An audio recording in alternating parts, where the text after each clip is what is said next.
Jadi mudah-mudahan Allah jaga hati kita, baik ketika kita diuji, bahkan ketika kita diberi nikmat, supaya dalam dua keadaan ini kita tetap menjadi mukmin yang ajaban, yang ideal, yang baik, yang insya Allah Allah suka sama kita.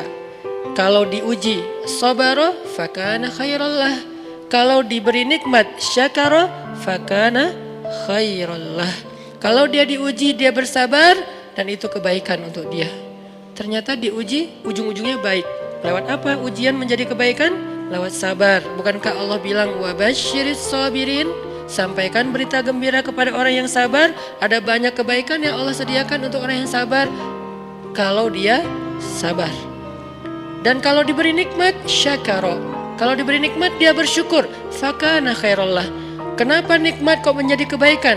Maksudnya dengan dia bersyukur Allah tambahkan kebaikan itu. La in syakartum la azidannakum. Jadi orang beriman itu kayaknya hidupnya tuh harusnya sih nggak ada bete-nya. Hidupnya tuh nggak ada istilah aduh hari ini gua kayak rugi banget nih. Nggak ada orang beriman rugi. Kan hidup kita tuh di antara dua itu kan.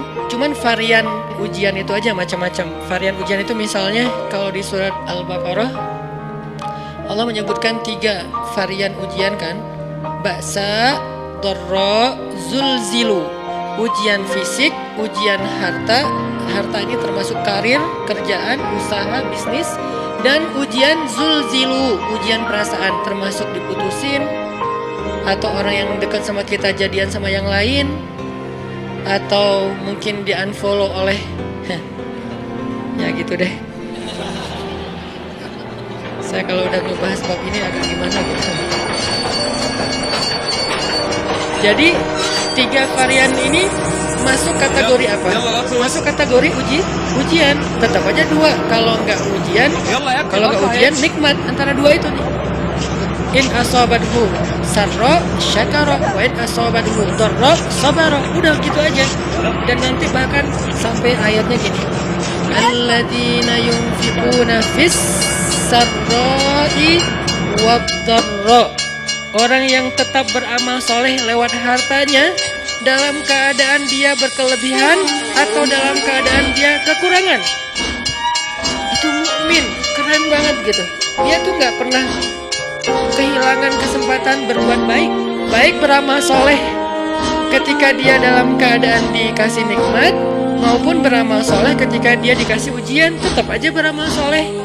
Contoh yang ayat tadi, yunfikuna fis sarra, berinfak dalam keadaan sarra, dalam keadaan bahagia, senang, lagi dapat untung gitu kan. Ataupun yunfikuna fit dharra, tetap berinfak walaupun dia dalam keadaan dharra, dalam keadaan susah, dalam keadaan dor itu kan bahaya. Ini kalau saya infak ini bahaya nih buat saya nih.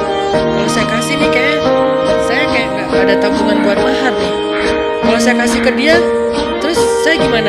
Gitu kan? Ini dor banget nih, bahaya banget nih. Tapi dia tetap berinfak. Siapa yang mencontohkan hal seperti itu? Selain pastinya Rasulullah udah nggak diragukan lagi. Yang jadi kayak simbol berinfak walaupun dia butuh. Orang-orang Ansor, yu'thiruna ala anfusihim walau kana bihim khasasah. Mereka mendahulukan orang muhajirin atas dirinya sendiri, walaupun sebetulnya